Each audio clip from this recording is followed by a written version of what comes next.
Good morning to you all. नमस्कार दोस्तों, स्वागत है आप सबका मेरे YouTube channel that is biology at fingertips by Saurabh Yadav sir.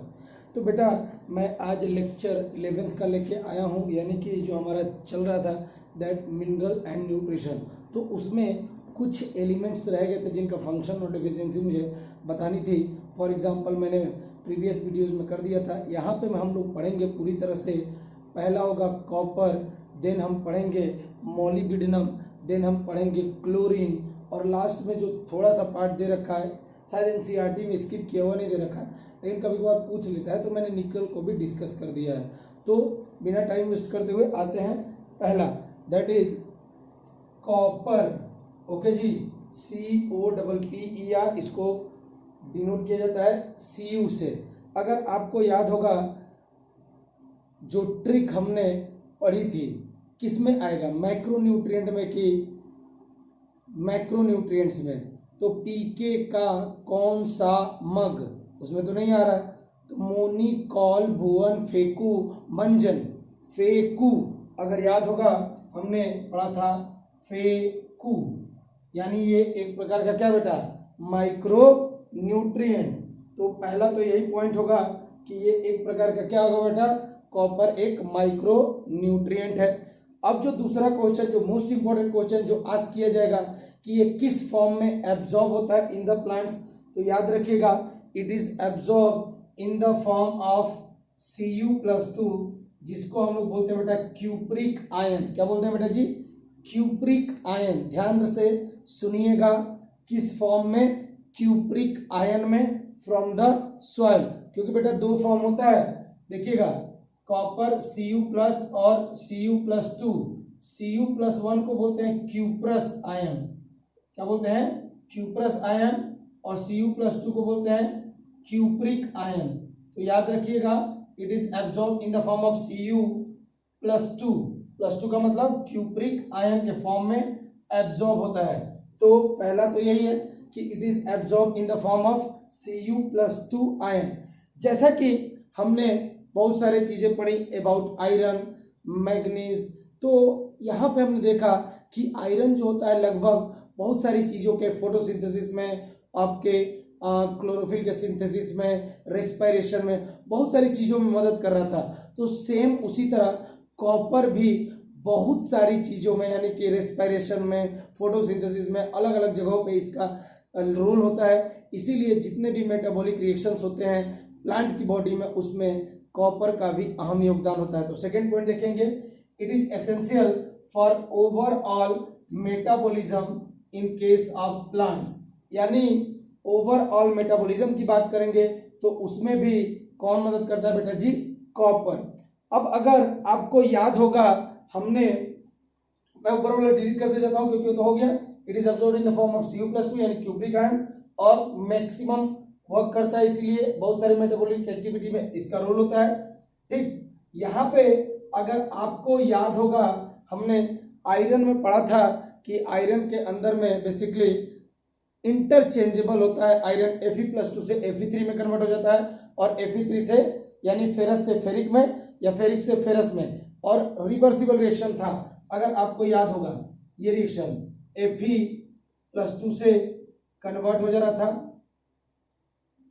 Fe+3 में, इलेक्ट्रॉन रिमूव करके, याद आया, और इलेक्ट्रॉन अगर ऐड हो जाएगा, यानी इलेक्ट्रॉन ऐड हो जाएगा तो Fe+3 से इसमें कन्वर्ट हो जा रहा था। और चूंकि ये कौन सा, रिवर्सिबल रिएक्शन था। तो इसी तरह से, जिस तरह से हमारा आयरन में हमने देखा था, उसी तरह से आपका कॉपर भी इंटरचेंजेबल होता है, यानी ये भी ऑक्सीडाइज होता है, जैसे Cu+1 है, यानी कि क्यूप्रस आयन के फॉर्म में है, ये इंटरचेंज हो जाएगा।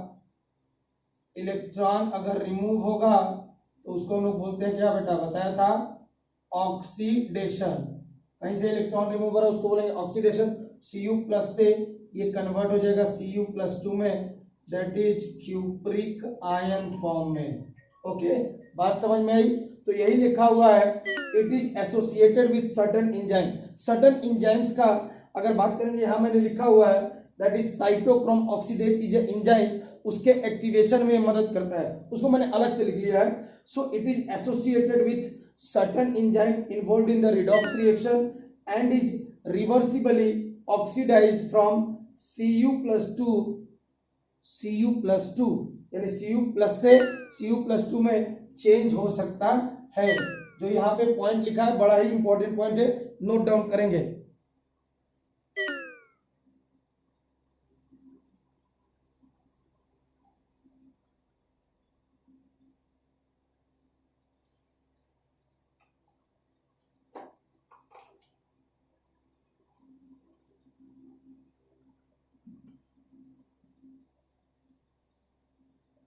ओके, अब जो नेक्स्ट पॉइंट है देख लिया आपने, रिवर्सिबली। रिवर्सिबली का मतलब ये कैसा रिएक्शन है, रिवर्सिबल रिएक्शन है। तो ये पॉइंट क्लियर हुआ। अब सुनिएगा जो नेक्स्ट पॉइंट दे रखा है,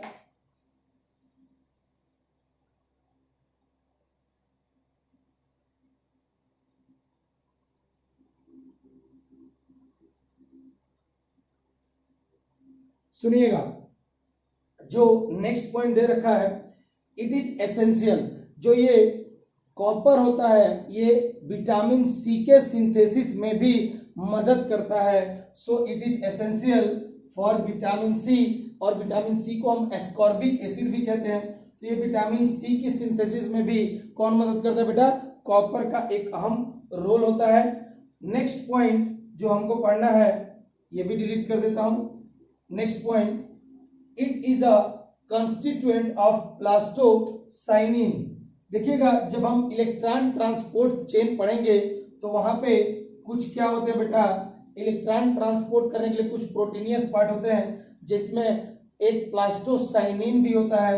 इसको हम लोग बोलते हैं कॉपर कंटेनिंग प्रोटीन।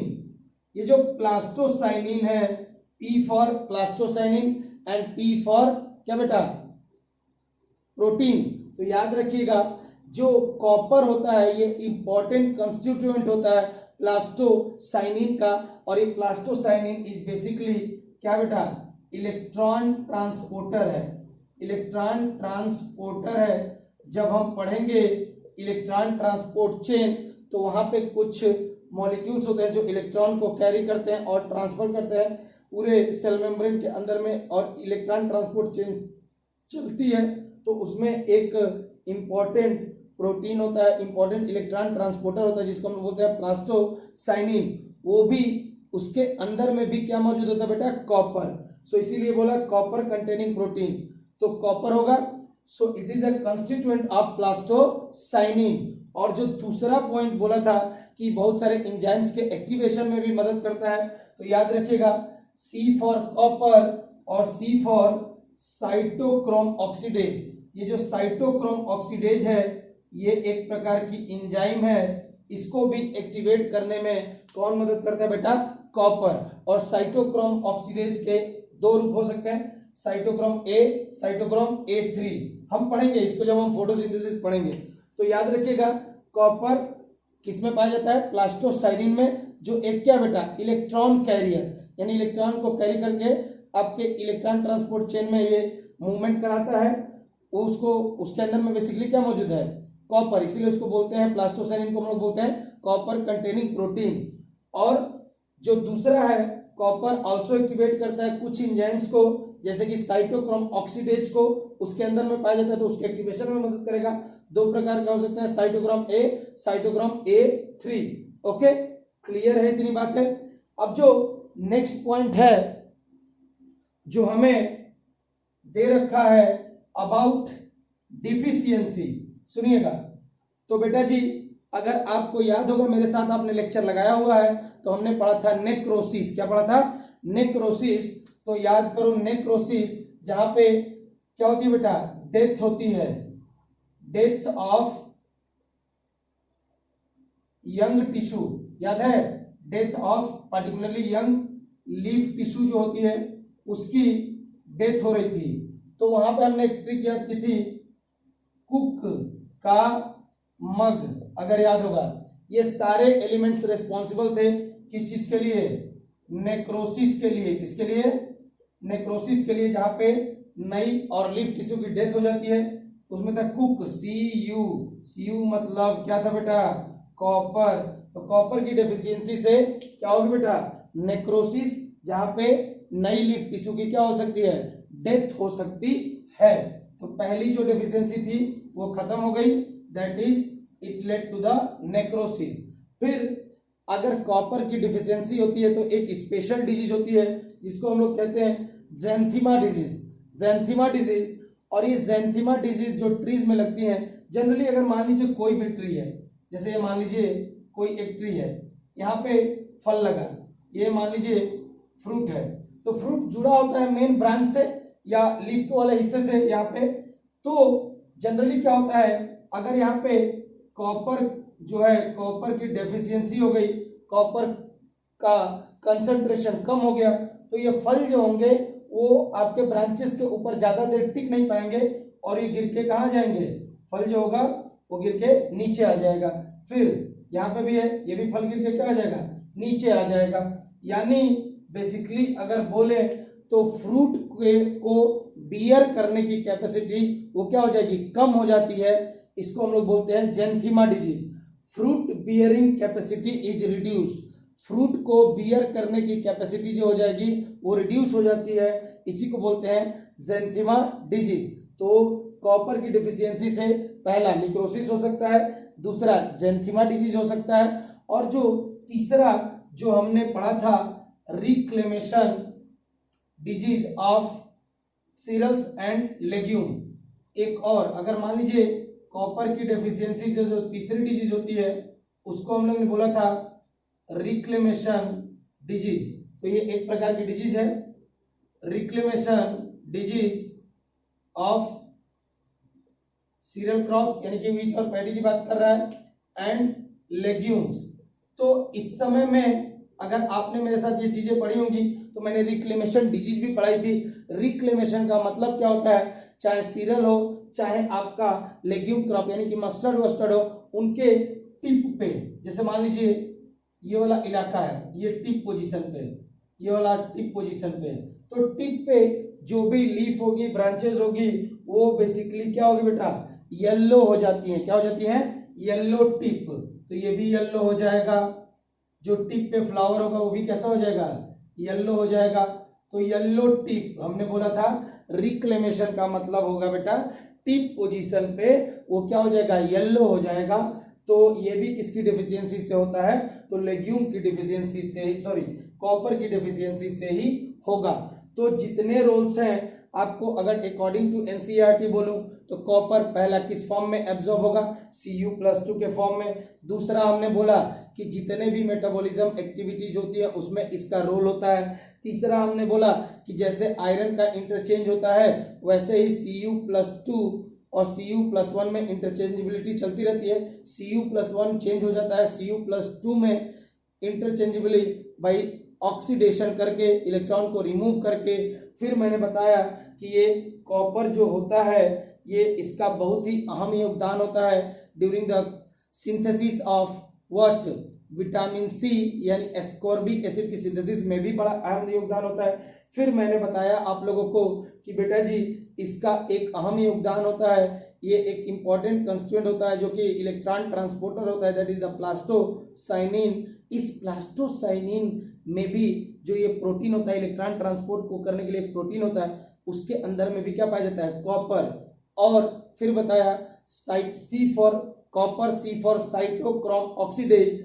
ये एक एंजाइम है, उसको क्या करने के लिए? एक्टिवेट करने में, कैटलाइज करने में किसका रोल होता है? कॉपर का होता है। दो प्रकार, साइटोक्रोम ए, साइटोक्रोम A3। फिर हमने बोला कि बेटा जी इसकी डेफिशिएंसी से जो पहली डिजीज होगी उसको बोला नेक्रोसिस, जहाँ पे लीफ की नई यंग लीफ की डेथ हो सकती है, टिश्यू की डेथ हो सकती है। फिर बोला ज़ैंथीमा डिजीज, यानी इसकी डिफिशियंसी से जो फ्रूट बियरिंग कैपेसिटी वो कम हो जाएगी। फिर रिक्लेमेशन डिजीज, जहाँ पे क्या होगा बेटा जी? अगर कॉपर की कमी हो गई तो टिप पोजीशन पे, चाहे लेग्यूम का टिप हो चाहे आपका सीरियल्स के टिप हो, वो कैसे हो जाएंगे? येलो येलो हो जाएंगे। तो ये all this things are related to that of the copper. So note down कर लीजिएगा, this all things related to that of the copper. Okay,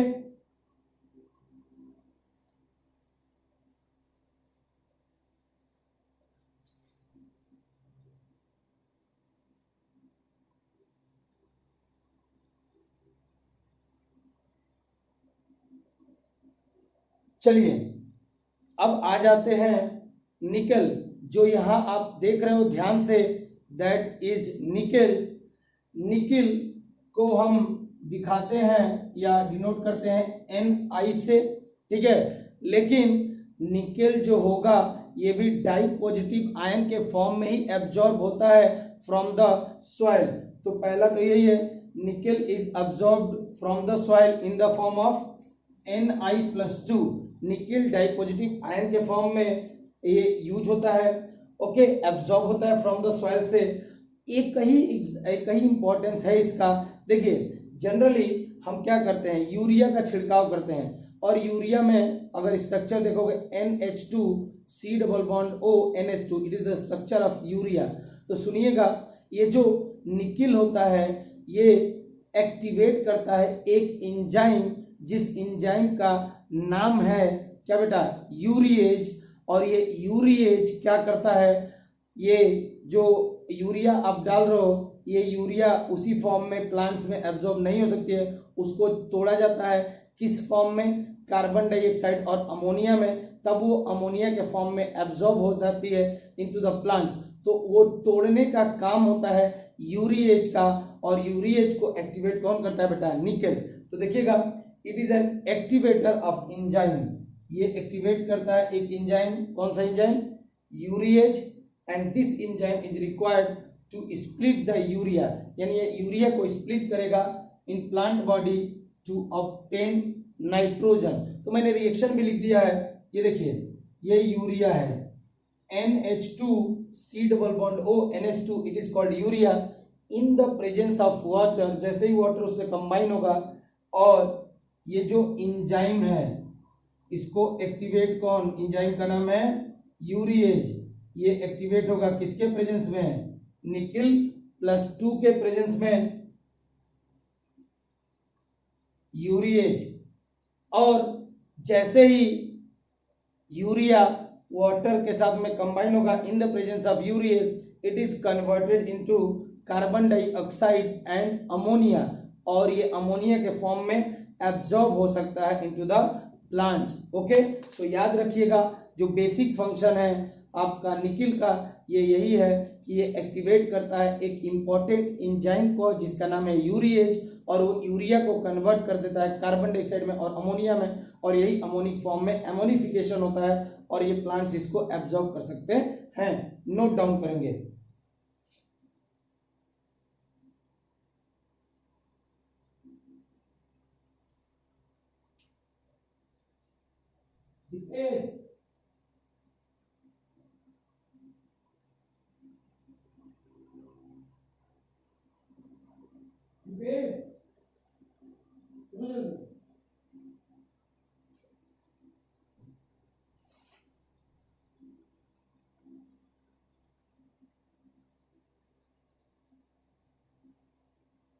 चलिए अब हम जो नेक्स्ट जो दे रखा है, दैट इज जो हमारे पास बाकी रह गया था, दैट इज मॉलिब्डिनम।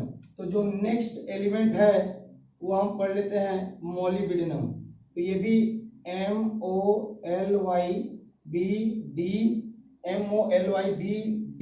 मॉलिब्डिनम, DENUM। मॉलिब्डिनम को हम लोग दिखाते हैं MO से, ठीक है जी। सो अब जो नेक्स्ट एलिमेंट है वो है मॉलिब्डिनम। अब ये देखेंगे मॉलिब्डिनम, अगर आपको याद है मोनी, कॉल, वुअन, फेकू, मंजन, तो MO था मॉलिब्डिनम। तो सबसे पहले तो ये it is a micro nutrient. ये एक प्रकार का क्या है बेटा जी, माइक्रो न्यूट्रिएंट है। एक मिनट, थोड़ा प्रॉब्लम है। चलिए, तो इट इज अ क्या बेटा, माइक्रो न्यूट्रिएंट। अब जो सबसे इंपॉर्टेंट फॉर्म है, ये किस फॉर्म में एब्जॉर्ब होता है फ्रॉम द सॉइल? तो देखिएगा, it is absorbed from soil in the form of, किस फॉर्म में? तो ध्यान रखिएगा, ये पॉजिटिव आयनिक फॉर्म में एब्जॉर्ब होता है, MoO2 2+, ध्यान रखिएगा MoO2 2+, जिसको हम लोग मोलिबिडेट आयन कहते हैं, मोलिबिडेट आयन कहते हैं। तो ये एब्जॉर्ब होगा in the form of MoO2 2+ के फॉर्म में, जिसको हम लोग मोलिबिडेट आयन भी कहते हैं। सो ये माइक्रोन्यूट्रिएंट है और किस फॉर्म में एब्जॉर्ब होगा? मोलिबिडेट आयन के फॉर्म में। इसके बारे में कुछ ज्यादा नहीं दे रखा है और ज्यादा आपको पढ़ना भी नहीं है, एनसीईआरटी मोर देन सफिशिएंट है अकॉर्डिंग टू दिस।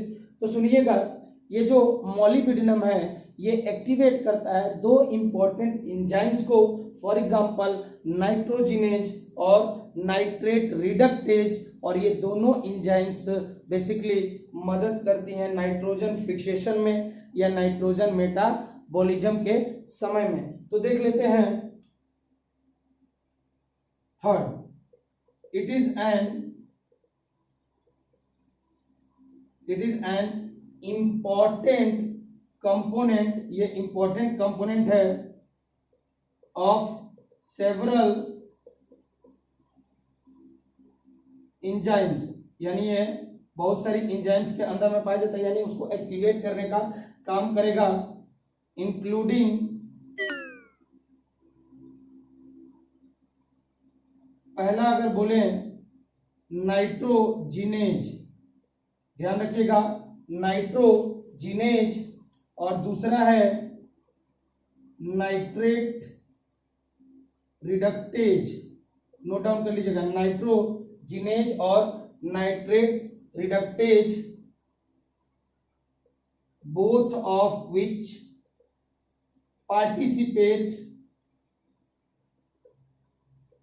जो पार्टिसिपेट करते हैं, जब हम नाइट्रोजन फिक्सेशन पढ़ेंगे तो वहां ये दोनों एंजाइम्स यूज में आएंगे, पार्टिसिपेट इन नाइट्रोजन मेटाबॉलिज्म या फिर नाइट्रोजन फिक्सेशन।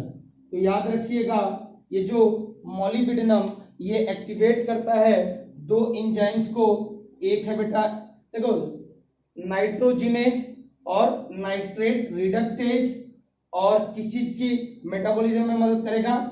सब एन से रिलेटेड है, नाइट्रोजिनेज, नाइट्रेट रिडक्टेज, और ये सारी जो मदद करती हैं किस चीज में? नाइट्रोजन फिक्सेशन में मदद करते हैं। जब हम इसी चैप्टर के लास्ट में जाएंगे तो ये सारी एंजाइम्स का वहां पे जिक्र होगा।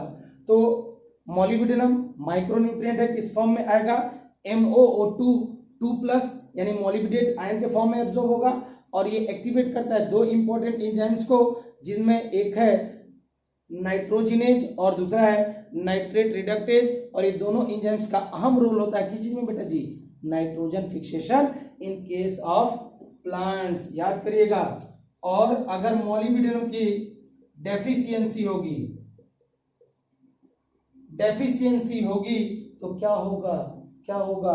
तो डेफिशिएंसी में आपने पढ़ा था विप्टेल डिजीज पढ़ी थी, विप्टेल ऑफ कलीफ्लावर।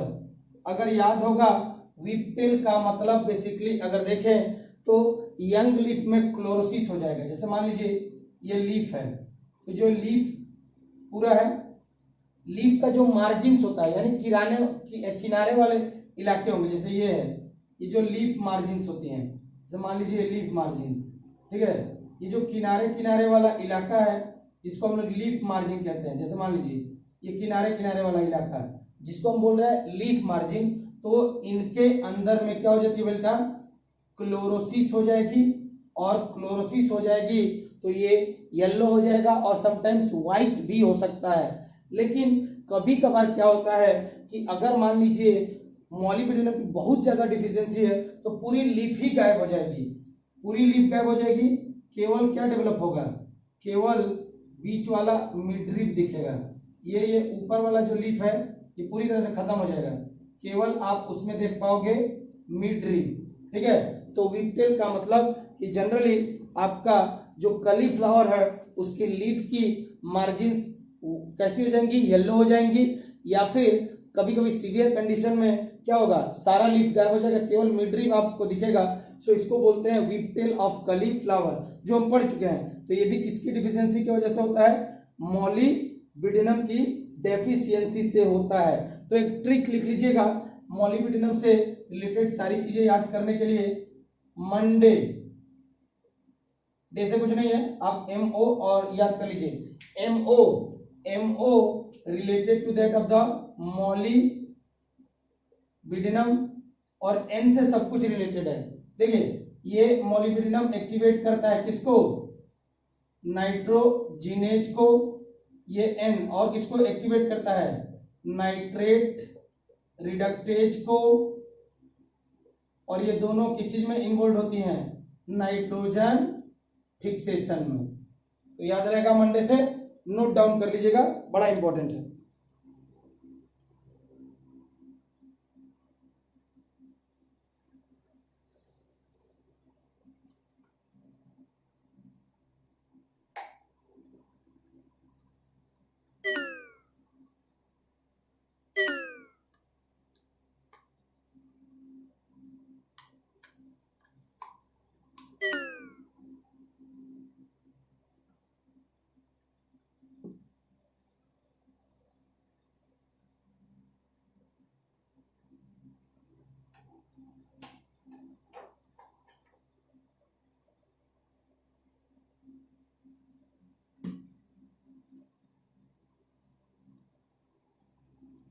चलिए, जो एक चीज रह गई है अबाउट द क्लोरीन वो हम कर लेते हैं, और इस पार्ट को हम आज खत्म कर देते हैं। जितने भी कंपोनेंट्स होंगे वो हो जाएंगे, ठीक है। तो नेक्स्ट है दैट इज क्लोरीन, ठीक है। तो पहला तो यही होगा, it is absorb in the form of Cl minus. तो याद रखिएगा, it is absorbed in form of Cl minus. लेकिन बेटा जी ये अलग अलग अवेलेबल नहीं होता, यानी कि किसी के साथ में अवेलेबल होता है। फॉर एग्जाम्पल NaCl, KCl, यानी कि सोडियम क्लोराइड, पोटेशियम क्लोराइड, ये किसी के साथ में पाया जाता है। सो ये एब्जॉर्ब होगा इसी फॉर्म में, लेकिन along with किसके साथ में, NaCl एंड KCl। तो ये क्लोरीन एब्जॉर्ब होता है Cl माइनस के फॉर्म में, चूंकि ये सेपरेटली एग्जिस्ट नहीं कर सकता है, ये एग्जिस्ट करता है किसी के साथ में, NaCl के साथ में, या फिर KCl, यानी N के साथ, Na के साथ में, और K के साथ में ये एग्जिस्ट करता है। तो ये एब्जॉर्ब तो होगा Cl माइनस के ही फॉर्म में, लेकिन किसके साथ में, along with NaCl and KCl, क्योंकि ये अवेलेबल होता है किस फॉर्म में, Na के साथ में अटैच होता है, या फिर KCl के साथ में अटैच होता है। ओके, दूसरी बात होती है जो दे रखा है, इट हेल्प्स इन, बड़ा इंपॉर्टेंट पॉइंट है, it helps in determining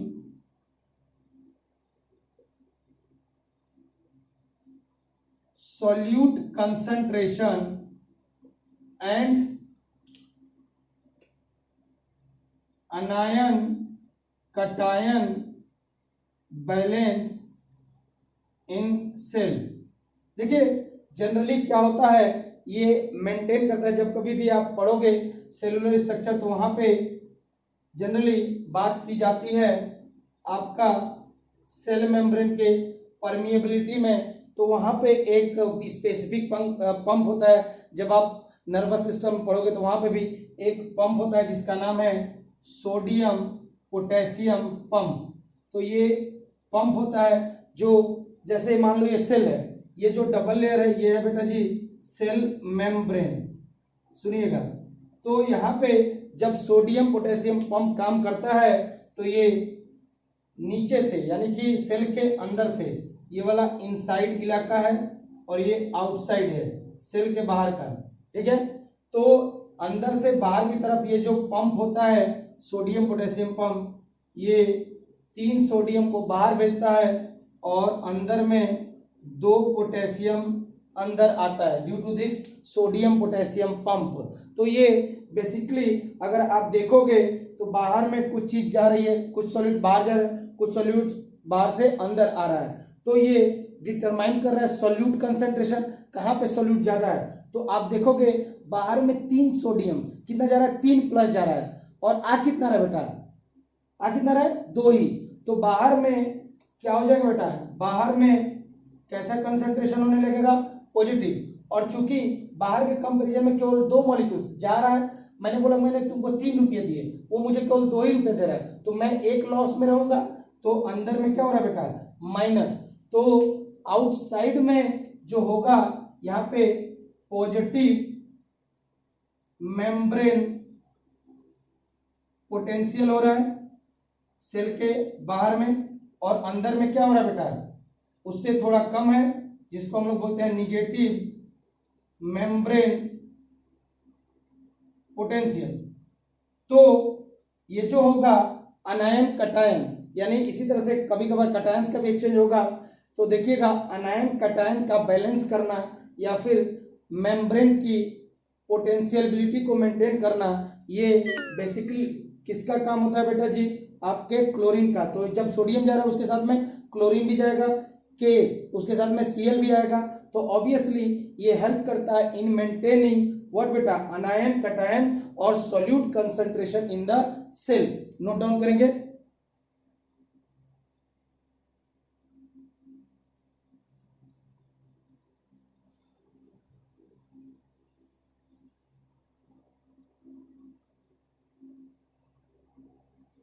okay, so ये एक पॉइंट और आप लिख सकते हैं, ये मेंटेन करता है नर्व इंपल्स को भी मेंटेन करता है, और मेंटेन करता है मेम्ब्रेन पोटेंशियल को भी मेंटेन करता है। और जो नेक्स्ट बात है जो बहुत ही इंपॉर्टेंट बात है, तो ये हेल्प करता है सॉल्यूट कंसंट्रेशन में, अनायन कैटायन बैलेंस में।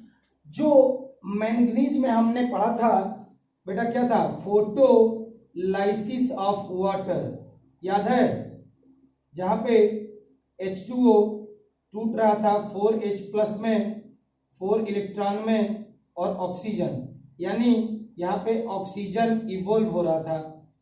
तो जैसे मैंगनीज करता है उसी तरह से आपका क्लोरीन, यानी कि मैंगनीज और क्लोरीन दोनों मदद करते हैं स्प्लिटिंग ऑफ वाटर या फोटोलाइसिस ऑफ वाटर में।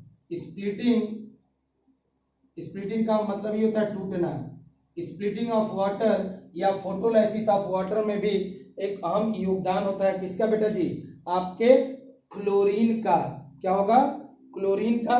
तो पहला Cl- के फॉर्म में एब्जॉर्ब होगा, दूसरा दैट इज सॉल्यूट कंसंट्रेशन या अनायन कैटायन बैलेंस को मेंटेन करेगा, कितना बाहर जा रहा है कितना अंदर आ रहा है, और देन फोटोलाइसिस ऑफ वाटर में भी या स्प्लिटिंग ऑफ वाटर में भी मदद करता है कौन बेटा, क्लोरीन। अब अगर मान लीजिए क्लोरीन की डेफिशिएंसी हो जाए कहीं पे, तो क्या होगा, अगर आप याद हो मॉन्क्स, फिर मांगे मंजर नहीं है, नेग्रोसिस मॉन्क्स नहीं है, फिर आपका कुक का मग वहां भी नहीं है, मंडे नहीं है, यानी कि इसकी डेफिशिएंसी से क्या होगा, अगर इसकी डेफिशिएंसी हो गई, अगर इसकी डेफिशिएंसी हो गई तो कभी भी फोटोलाइसिस ऑफ वाटर नहीं हो पाएगा। ठीक है जी, वाटर स्प्लिट नहीं कर पाएगा, ETS नहीं चलेगा भैया, ATP फॉर्मेशन नहीं हो पाएगा, जो हम देखेंगे आपके फोटोसिंथेसिस में। और जो लास्ट है बेटा, अगर इसकी डिफिशियंसी हो गई तो अनायन कटायन बैलेंस भी क्या हो जाएगा, डिस्टर्ब हो जाएगा। तो अगर डेफिशिएंसी हो गई तो फोटोलाइसिस ऑफ वाटर नहीं हो पाएगा, अनायन कटायन बैलेंस भी वो क्या हो जाएगा, डिस्टर्ब हो जाएगा due to deficiency of chlorine. तो ये कब होगा, जब क्या हो जाएगा बेटा, डेफिशिएंसी। ठीक है, तो this is all about chlorine. तो इसको आप नोट कर लीजिए। ठीक है, मैं फिर से इसको रिपीट कर देता हूं, क्लोरीन एब्जॉर्ब होता है किस फॉर्म में, Cl माइनस के फॉर्म में, क्लोराइड आयन के फॉर्म में, इसको लिख लीजिएगा, क्लोराइड आयन इसको बोलते हैं, ठीक है, क्लोराइड आयन के फॉर्म में। तो ये अकेले कभी भी एग्जिस्ट नहीं करता, या तो Na के साथ में होगा Cl के पास,